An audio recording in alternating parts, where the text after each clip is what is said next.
it's Beth at Parris House Woolworks, and as promised, I am going to be able to do a little garden update video. And I'm actually using this this new little video camera that my son gave me for my birthday, my son Peter, who's in Texas.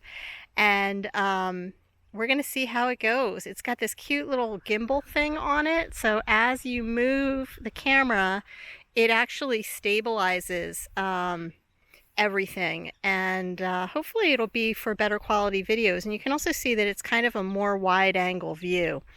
But at any rate, prior to the weekend, my garden was a disaster.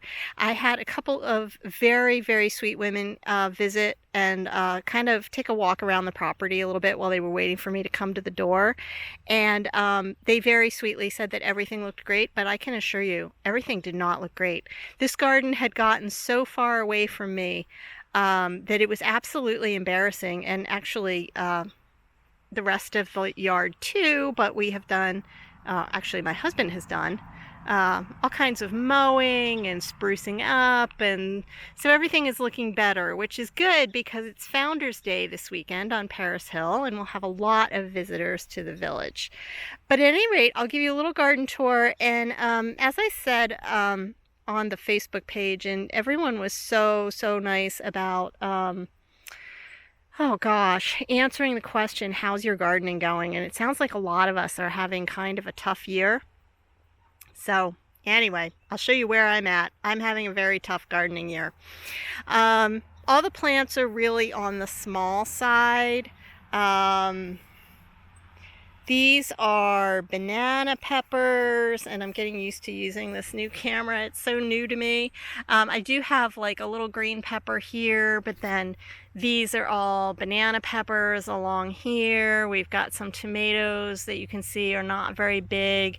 And this is my giant mint patch. If anybody has any ideas on what to do with a giant mint patch, besides dig it up before next year, I'd be very happy for advice and recipes. Okay, now we're going to go over here to where Mr. Owl is. He makes an attempt to keep the birds away. I've got right here, I've got some white eggplants just forming. I've got purple basil, celery, and some purple eggplants over there. And that's what is happening in this bed. And as you can see, the plants are really still pretty small. Then over here, we're going to come over here. This is my lettuce bed. Again, the plants are really little, but you know what? These have actually grown over the weekend, so I'm a little encouraged. These are getting bigger. We've had nothing but like cold, hot, drought, downpours. Not anything really consistent this summer, so it's been pretty tough. That big tall plant, that's catnip. Well, actually, it's catmint. That's for Tesla. So I've got these new type of tomato cages here that I'm using for the first time this year. These are square, and they fold up real nice, which is great because they sort of compress. But some of the tomatoes over in this bed are doing a little bit better. This entire bed is tomatoes and a few random pepper plants. You can see there's a pepper plant there. We got a pepper plant there. So we're coming over here, and these are pumpkins and squashes. And what we had go on here, unfortunately, here you can actually see how that's kind of, I don't know if you can see, they're clipped right off. So what was obviously going on out here was the electric fence was not deterring something that was getting in and taking all the blossoms off. And that That's really problematic. So I'll show you what our solution to that is going to be. There, that's a zucchini, again, clipped right off. There's two of them. Here too. These are looking better now.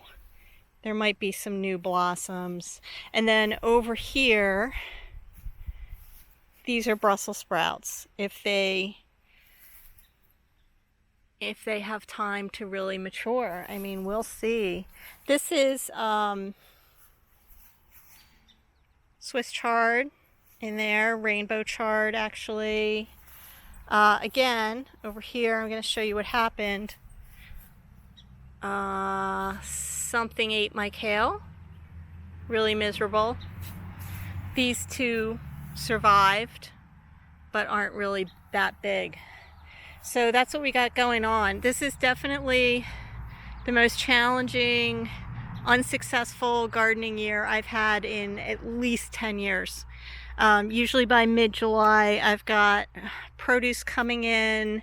Everything's wonderful, but not this year. The mulch that I'm using is actually a mulch made in Maine. It's just cut straw mulch, and it's heat treated so that it isn't going to seed your garden. That's very important because last year I sent my husband out and I said to him, you know, you gotta make sure I need some straw bales, but it needs to be seedless. And he brought them back, and I thought, oh, that's great, but they weren't seedless. So we had all manner of things sprouting up last year that was a constant battle for the rest of the season. This is the bee garden. This is just a bunch of flowering things that the bees really like. So I'm going to show you, we actually got, oh, you know what? Let's go to the apple trees. I'm going to step over my electric fence here. And we're going to go over to the apple trees.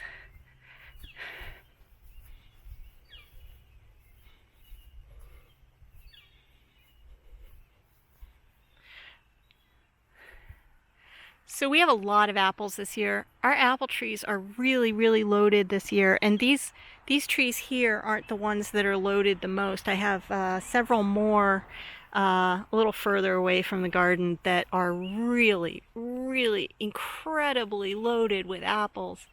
But I am really hopeful about the apple crop. If nothing else this year, I'm hopeful about this apple crop.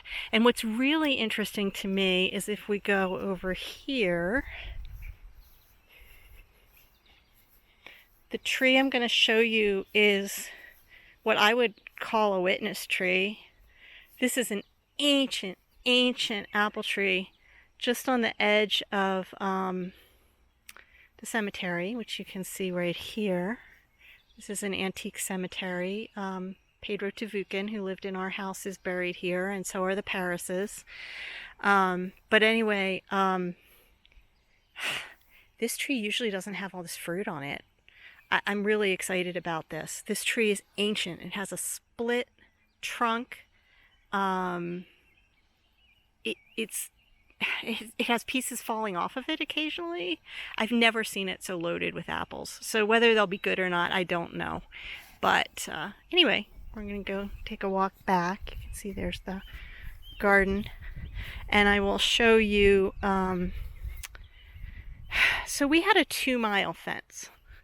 You can see the fence goes all the way around the perimeter. If we don't do this, we have critters in the garden all the time. I mean, you can see that it backs up to a lot of trees, and there's another cemetery right behind. But the animals just come right through there. And so we had a 2-mile fence, which had replaced our 3-mile fence. And unfortunately, the new one, which was a little less powerful, didn't keep the critters out, as I showed you. So I'm just going to take a walk over here, and I'll show you my husband. Bill decided he wasn't going to mess around anymore. So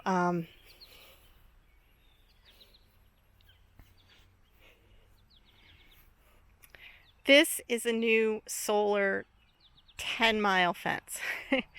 Now, I haven't turned this on yet because it's taking it 3 days to charge. We only just bought it on the weekend. So once it's fully charged, I am going to turn it on. And I think with this much power on the fence, it still wouldn't be particularly painful. Like with our 3-mile unit, I used to touch the fence to double check that it was on. Um, I don't know that I'm going to touch that. Again, I still don't think it's like super dangerous, but I do plan to hang signs along the fencing warning people not to touch. Not that we really should have anyone back by the garden without our knowing about it, but better safe than sorry. At any rate, that's where we are with the garden. I'll keep you all posted.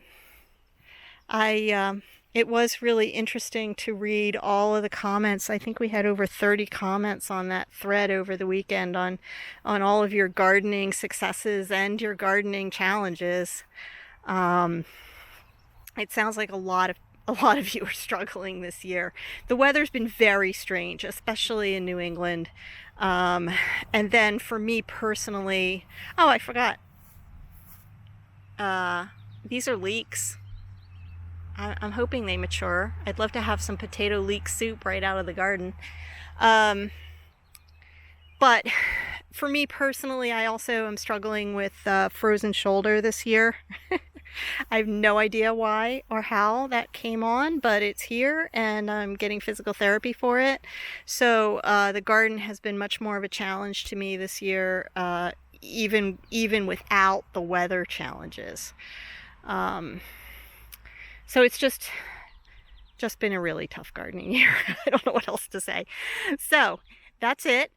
And thank you all for watching. And apple trees over there. And I'll keep you posted. We'll see if this looks better in about 2 weeks. Thanks. Bye.